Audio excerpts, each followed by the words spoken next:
And then Cunningham gets into the face of DiJonai Carrington. We have grown-ass men and women out here doing whatever they can to try to make sure that does not happen. Jason Whitlock raised the warning months earlier, stating publicly that DiJonai Carrington's aggressive style could eventually result in a WNBA player suffering a serious injury.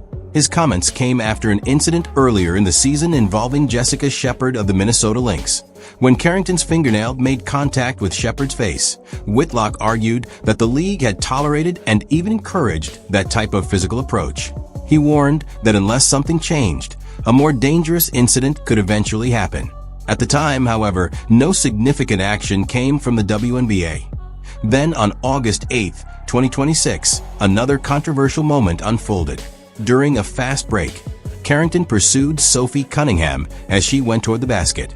As Cunningham attempted the layup, Carrington swung her left arm downward, striking Cunningham around the face and neck. The impact sent Cunningham crashing to the court, leaving her unable to properly brace herself as she fell. I mean, look, it was a hard foul. I don't think that DiJonai intentionally came out to get her across the neck like she did, but it did happen, and I thought it was the right call. But, you know, one of the things about Nay is that she's going to play her butt off, man. She's going to compete. Nobody's going to go walking in for a layup. And so I don't oppose the hard foul, but I also don't think that she intentionally went for the neck. And the entire basketball world, from Clark supporters watching the game at home to LeBron James, who personally contacted Clark after her injury and reminded her just how great she was, is now looking toward the WNBA and raising the very same question. How many players have to be struck in the face before this league finally takes action and protects the Indiana Fever? DiJonai Carrington last night almost took off Sophie Cunningham's head, gets ejected from the game, rightfully so, runs to the locker room, gets on Threads, and types out white privilege, which is crazy, especially coming from a gal that's literally wearing a bleach blonde wig. Now, let's talk about black privilege for a second. Doing something completely wrong and unethical, and instead of taking responsibility, pulls out the race card and acts like a victim. Yeah, that's what we just witnessed here. The sheer lack of accountability on DiJonai's end, that was so intentional. Look at DiJonai staring at Sophie's head the whole time, and look at her reaction after. That's anger. A normal reaction would be to ask if Sophie was okay or immediately apologize. But instead, she shoves her. The audacity to go and cry wolf and pull out the fake victim card and scream white privilege. All the while making Sophie Cunningham bleed as a result to her actions. People are tired of everything being blamed on race. I wouldn't be surprised if DiJonai did this in response to Sophie Cunningham coming out vocally in response to protecting women in women's sports. This was not white privilege. Under DiJonai's definition of white privilege, here's some more white privilege. Getting ejected from the game was called consequences to actions, and DiJonai should be thankful that an ejection is all that happened, because she ought to be suspended from the entire league. With the Sky holding an 18-17 advantage late in the opening quarter, Cunningham took off on a fast break with nothing standing between her and the basket. She finished the layup, but as she went up, Carrington's left arm caught Cunningham on the side of her head. Cunningham hit the court hard before quickly getting back to her feet and confronting Carrington. Officials initially ruled the contact a flagrant one, but after reviewing the play, they upgraded the call. So a black girl clotheslines a white girl on the basketball court, was ejected from the game, and then immediately tweets out white privilege. The claim is so outlandish, I don't even know how to rebut it or what commentary to provide, because in what world does it make sense, right? Then you have Sports Illustrated with this headline after the game. Let me just remind you what Sophie Cunningham said. Actually, I'll just put it right here. This is what Sophie Cunningham said regarding protecting women's sports. That is it. Nothing more, nothing less. So I guess this is the price of standing for women and for girls. And what, we all just have to accept it as karma? No, this is assault far beyond what is normal on a basketball court. And who would be surprised if I told you that DiJonai Carrington, the woman who did that to Sophie, is the same woman who did this to Caitlin Clark. One more time, just in slow-mo. Oh yeah, that pesky white privilege. Final thoughts. The WNBA is a joke. Sophie Cunningham is an icon, and black people like DiJonai Carrington can, in fact, be racist. Cunningham had a clear lane for a breakaway layup when Carrington caught up from behind and swung her left arm downward, making contact around Cunningham's face and neck. The impact sent Cunningham down onto her backside, leaving her with no chance to brace herself for the fall. Cunningham quickly got back up and confronted Carrington, appearing to give her a slight shove before Michaela Timpson, and security stepped in to hold her back as a brief confrontation developed. Timpson was among the first to move in and calm things down, while Fever security rushed onto the court and the Chicago Sky crowd responded with loud cheers. A player had just been ejected after receiving a flagrant 2 on a breakaway, yet the home fans continued supporting her as she headed toward the locker room. Walk with me, take a walk with me, take a walk with me. There is craziness going on in the WNBA. DiJonai Carrington tweeted out white privilege from the locker room of a game that she was playing in. Get this. She fouled Sophie Cunningham hard. Sophie Cunningham, obviously a white person, fouled her hard. Flagrant 2, gets ejected, goes to the locker room and tweets out white privilege in the middle of the game. Now here's the kicker to me. A flagrant 2 has to be contact that can lead to an injury that looks excessive. DiJonai, it was about as excessive as possible. If there was any evidence of there being white privilege, this was not. That was the atmosphere the Indiana Fever entered on August 8th, 2026.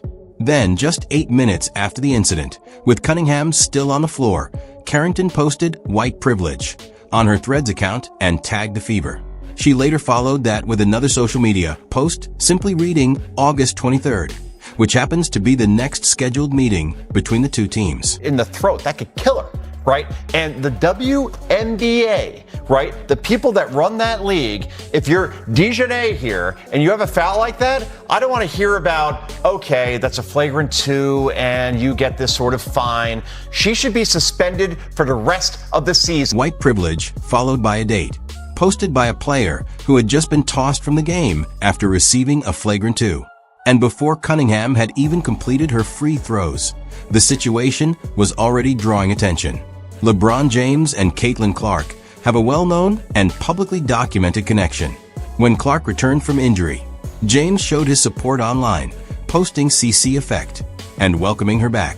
This isn't, as you said, Tommy, a whoops. This is intentional. This was targeting Sophie Cunningham, and I don't care if the player is white or black. It does not matter. When you do this to somebody, this is horrible for the league. Obviously, this was done because Sophie Cunningham stood up for women, saying that men shouldn't play against women in sports because there is obviously a chromosome advantage, just like you see with steroids, a chemical advantage. During Clark's injury last season, he personally checked in and asked whether there was anything he could do for her.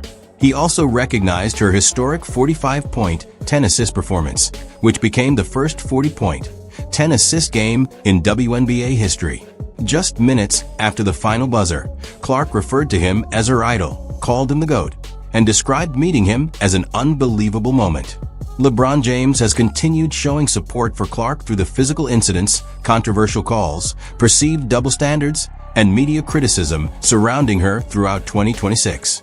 He saw Thomas put a fist near Clark's throat. He saw Gray make contact with Clark's midsection twice with her elbow. He saw Breanna Stewart make contact with Clark's face without a foul being called. He saw Kaya Stokes knee Clark in the quad during a play that officials completely missed. And now, during the same week that Clark's teammate faced political criticism after saying she wants girls protected in sports, DiJonai Carrington swung her arm across that same teammate's face and neck during a breakaway layup, then posted white privilege just 8 minutes afterward. I am so fucking sick of the Indiana Fever and Sophie Cunningham. I really, really mean it. And I really have been trying to just keep my mouth shut because the rabid-ass, racist-ass fan base makes it insufferable to actually talk about basketball with people, one, who know the game, who used to play the game, and understand sometimes things just happen in the game. DiJonai got ejected in the first quarter in the Chicago Sky versus Indiana Fever. Sophie Cunningham went up for a layup. DiJonai went to block it, right? Flying in the air. When she went to smack, she missed the ball, hit Sophie's head. I have not played basketball since junior high.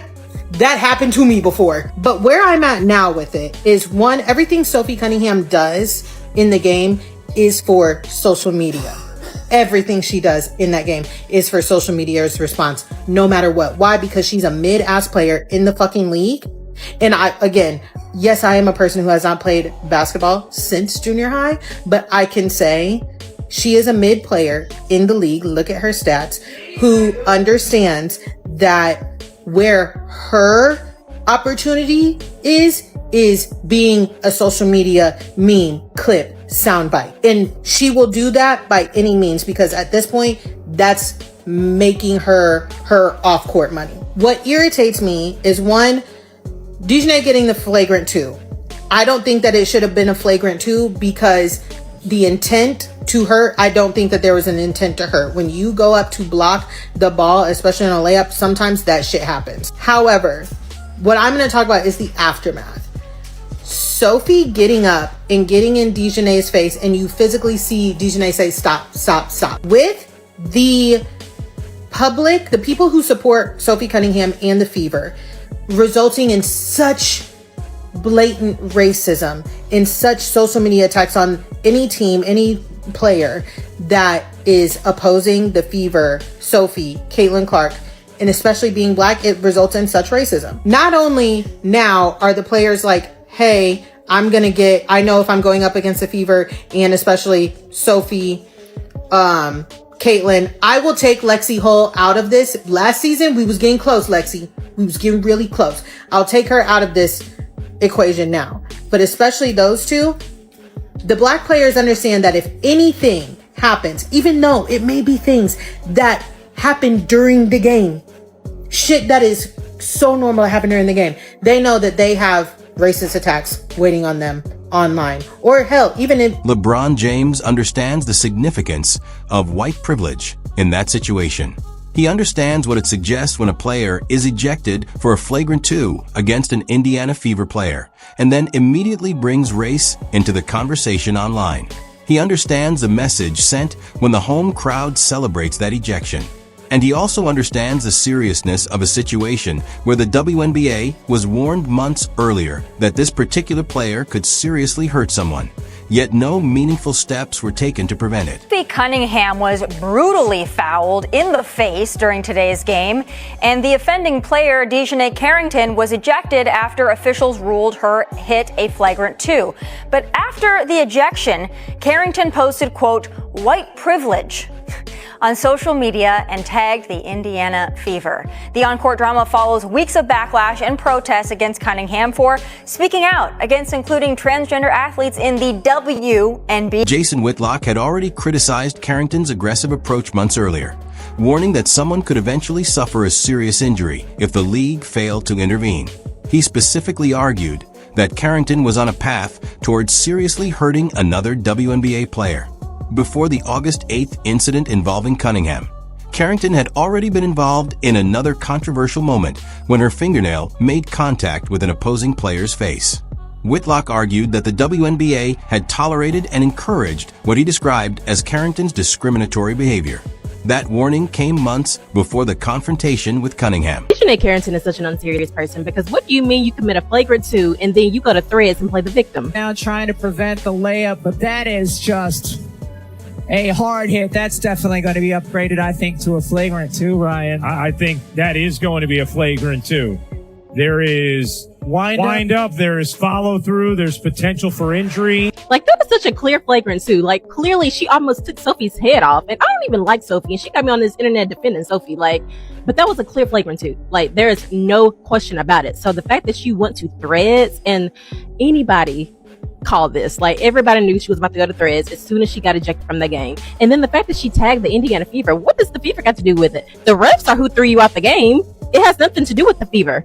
And to say white privilege, like, I'm just so confused. You are the one who fouled her. Like, what is not clicking? And it was 100% done on purpose. And I can only assume it's because of all of Sophie Cunningham's comments that she's been making to the media in the last couple of weeks about biological men and women's sports and all that. And like I said, I don't even like Sophie Cunningham, but girl, that was definitely a flagrant 2. At this point, I just have to assume that DiJonai loves attention and clout, because you clearly wanted attention when you committed that flagrant 2, and you wanted attention when you went to Threads. I mean, this is the same person who outed her relationship drama on Threads, so